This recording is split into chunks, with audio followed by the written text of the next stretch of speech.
Venezuela at the time, who changed everything. The parliament, the electoral council, the Supreme Court.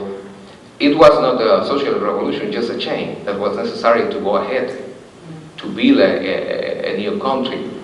But in 2002, the traditional union movement with the business sector and some military or right-wing military that were in the army and were supposed to support the government, they organized a coup d'etat, but they were defeated. And we could, in this way, get control of the army. So the army was under the control of the right wing. And most of them have what the President Chavez said, the Yankee mentality. Then, at the end of that year, the top managers of the oil industry decided to organize an oil sabotage. They want to defeat the government, and the idea they have at the time was just that Chavez had to resign as the presidency. But they were defeated also. About 18,000 members of the oil industry were, spared at the time.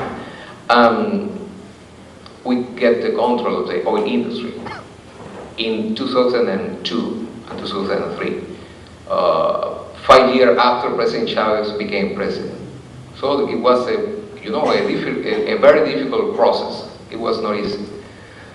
After that, we began to develop the social mission because we had the resources. Before we didn't have resources because the manager of the oil industry controlled everything.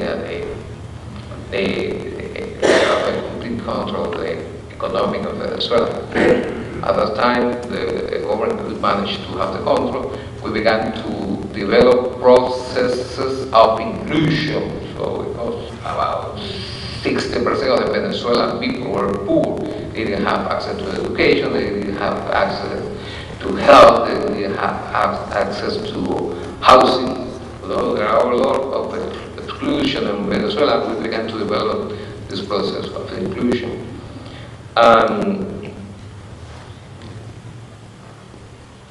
Then in 2004, we began to think about the international situation, at least the regional situation of Latin America, because we have a lot of problem with the opposition inside and at the international level with the media. Because the media always portrayed the Venezuelan process as a dictatorship. We were destroying the country, and we make an agreement with the Cuban government and establish the alliance, Bolivarian Alliance for the Americas, and we began to develop the same experience we have in Venezuela. We began to develop at the international level. The first important experience of ALBA was the Mission Milagro, where Venezuela and Cuba managed to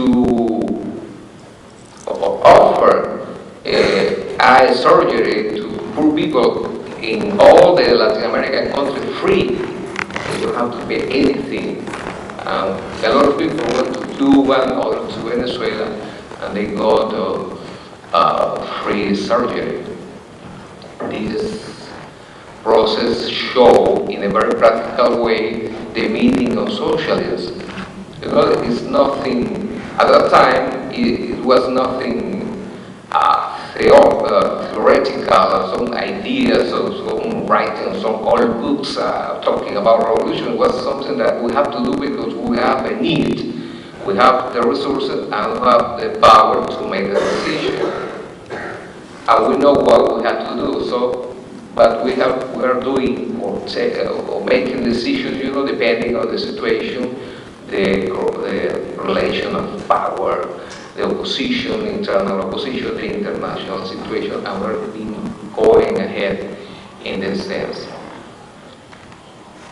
In the case of the unions, the traditional union movement in Venezuela, they during the 80s and the 90s, it was the time when the neoliberal agenda developed all around Latin America and in Venezuela also. They didn't organize a single strike, nothing, just agreement with the bosses.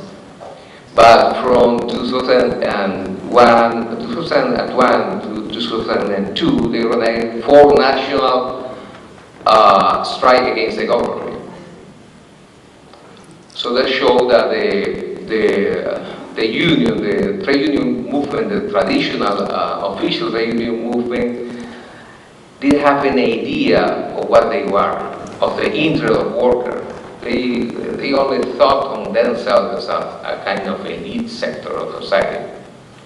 And that has been happening all around the Latin American, different countries. We find the same situation as in Venezuela. And recently, okay. Sorry. We have recently we have the problem of Honduras. You know, Honduras was a member of ALBA since 2008. It was a poor country with I would say a progressive government, not a revolutionary government or a socialist government, just a government that wanted to improve to include a lot of people that are outside the official system of education, housing, and everything, just like in Venezuela. And you know, the right-wing sector in Latin America